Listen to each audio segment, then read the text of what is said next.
और एक जिम्मेदार चैनल होने के नाते मैं आपको ये बता दूं सर कि डराना और भय पैदा करना हमारा उद्देश्य कतई नहीं है, वरना आप इस पैनल में नहीं बैठे होते सर ये कहने के लिए। लेकिन मैं साथ में ये बात भी जोड़ दूं कि अगर कोई तथ्य सामने है, अगर कोई एक देश अपनी अंधी महत्वाकांक्षा में हर किसी भी लेवल तक गिरने के लिए तैयार है सर, तो आंखें खुली रखनी पड़ेगी। डोभाल साहब का स्टेटमेंट भी इसीलिए आया है सर। अब मैं अगली अहम खबर आपको बता दूं, लेकिन उससे पहले राजन साहब का एक रुख मैं करना चाहूंगा। राजन साहब, अब देखिए, अब ये दो तरह की बातें, और इंपॉर्टेंट बात है जो सर ने अभी कही कि अगर तालिबान अपने खास तरह की बातें लेकर प्रोपोगेट करके वो वहां पर सत्ता में आया है, या चीन कुछ खास तरीके से खास अंदाज में वो और ज्यादा पावरफुल करने की तरफ खुद को बढ़ा ले चला है, तो क्या इन चीजों की चर्चा नहीं होनी चाहिए? That is the best way. या इन बातों को सतह पे ज्यादा से ज्यादा लाना चाहिए ताकि हमारी तैयारियां और सतर्कता बढ़ी रहें? नहीं, आपने बिल्कुल सही कहा दिनेश कि हमें चीन को लेकर बिल्कुल तैयार होनी चाहिए। चीन में डुप्लिसिटी जो है उसको लेकर तैयार होनी चाहिए।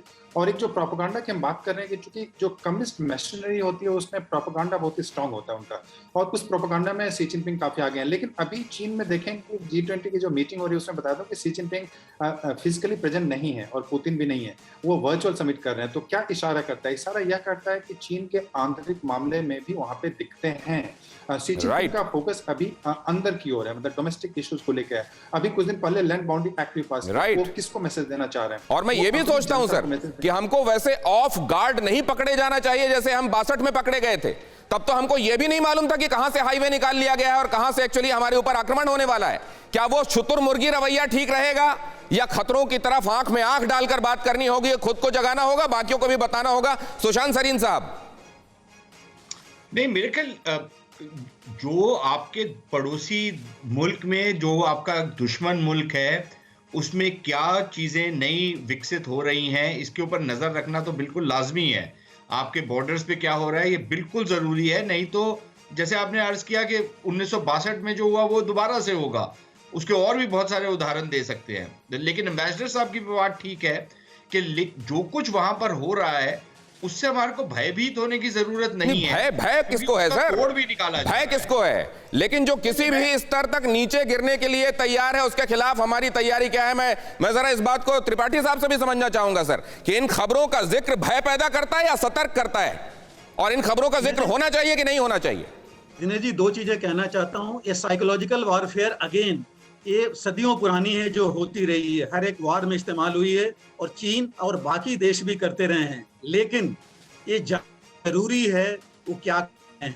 अगर हम वो जानेंगे तभी हम जानेंगे तो ही तैयारी होगी। साइबल साहब, आपका भी कमेंट चलते चलते, ये खबर जरूरी है बताना दिखाना या नहीं? नहीं, ये बहुत ज्यादा जरूरी है, बल्कि हम लोग उतना नहीं कर पा रहे हैं जितना करना हम लोग उतना नहीं कर पा रहे हैं, और ज्यादा सतर्क होना और इस पर और बात होना आवश्यक है। बहुत धन्यवाद करूंगा अपने सभी मेहमानों का।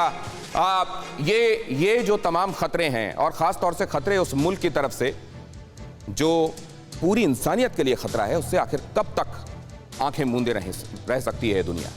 लेकिन इससे पहले कि ये कार्यक्रम मैं समाप्त करूं, दीपावली से पहले भारतीयों ने चीन का दम कैसे निकाला है वो जरा देखिए।